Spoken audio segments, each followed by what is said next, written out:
Aujourd'hui, nous célébrons la journée mondiale de lutte contre le sida qui représente pour nous une journée de bilan de toutes les actions qui ont été réalisées dans le cadre de la lutte contre cette maladie.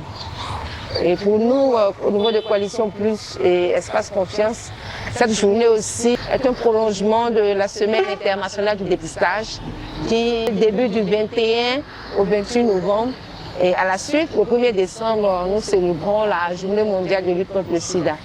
Ce sont deux événements très importants pour nous et nous tenons vraiment à pouvoir matérialiser la journée mondiale de ce jour par des échanges avec les communautaires elles-mêmes qui vont parler de leur expérience de discrimination, de leur expérience de stigmatisation et comment est-ce que ces situations-là ont constitué un obstacle à l'accès aux soins.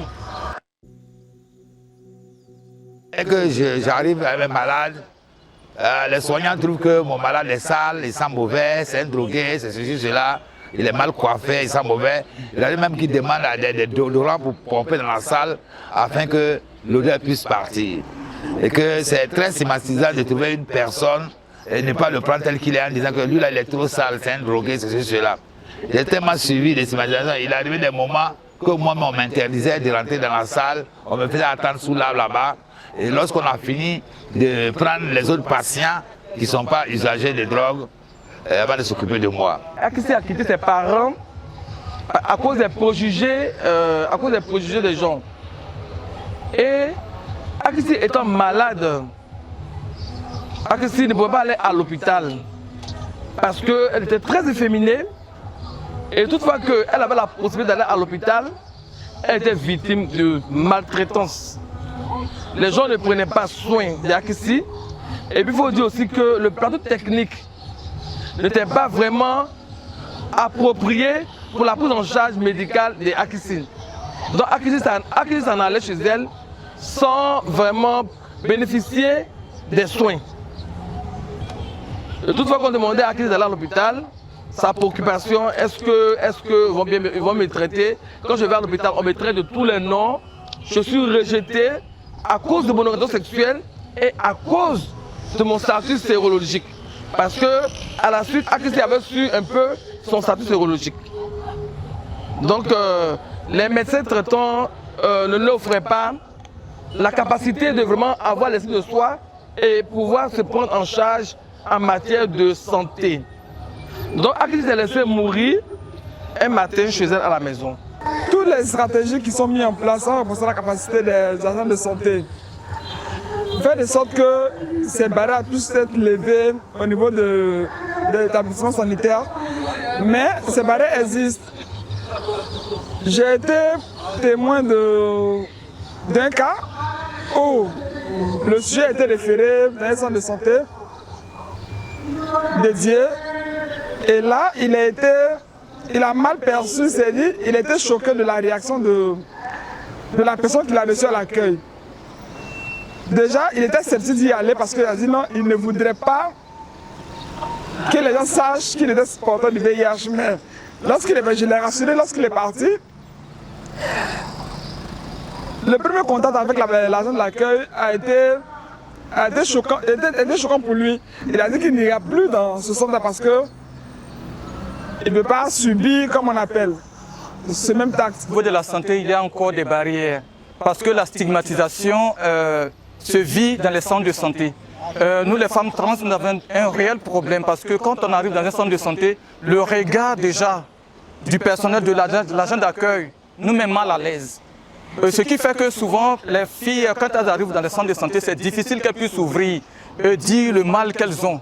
Ça commence déjà à l'accueil partant chez les prestataires de santé parce qu'il faut dire que certains prestataires de santé ont encore leurs croyances, ils ont encore leur religion, ils ont encore leurs coutumes qu'ils adoptent au niveau des centres de santé. Donc je me rappelle comme ça qu'une fois on avait fini de travailler, à 5 h du matin, il y a une de mes sœurs collègues qui avait été agressée et nous avons envoyé dans un centre de santé public.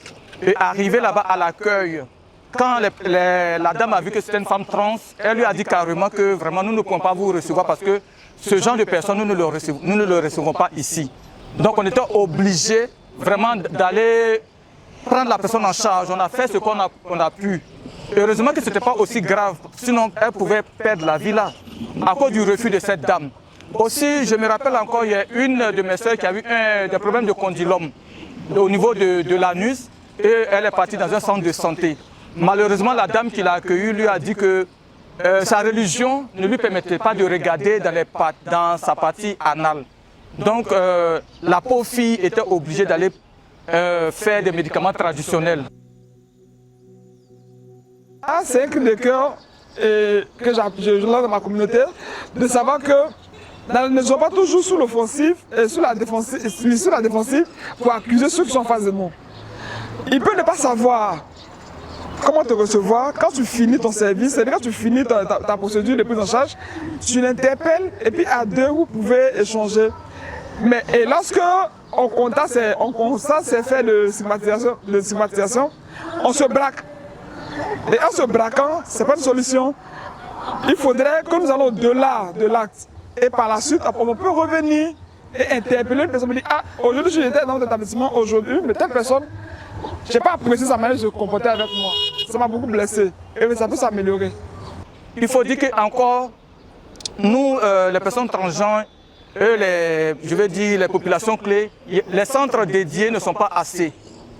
Aussi, souvent quand il y a l'urgence, on est obligé d'aller dans les centres publics, alors que ces personnes-là ne sont pas vraiment outillées et n'ont pas vraiment la connaissance sur notre thématique.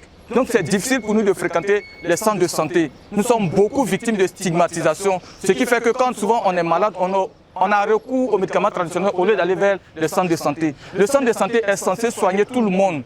Parce que nous sommes aussi des êtres humains, nous avons besoin de soins, nous avons besoin d'assistance, nous avons besoin du personnel pour nous soigner quand nous avons des problèmes de santé. Mais malheureusement, ce n'est pas encore le cas. Il y a encore beaucoup à faire. Il y a encore beaucoup à faire. Il faut que le personnel soit formé, il faut qu'il soit outillé sur la thématique des personnes transgenres parce que nous sommes une population qui vraiment souffrons. On ne peut pas changer les choses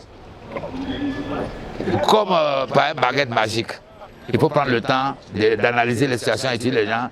Il a besoin d'amour. Il n'a pas besoin de violence. Et le de drogue, c'est quelqu'un qui est conscient, qui fut un temps qu'il allait à la drogue, et la drogue le rendait violent. C'est par rapport à tout ce qu'il reçoit. Quand tu vois quelqu'un qui passe son chemin, n'a pas affaire à toi, et puis tu le stigmatises, tu le traites d'usager de drogue, de drogué, alors il va te montrer qu'il est drogué en réagissant comme quelqu'un qui n'est pas normal. Sinon, les usagers de drogue sont des personnes normales, comme tout homme. Ils ont besoin d'amour, ils n'ont pas besoin d'être stigmatisés ou d'être discriminés.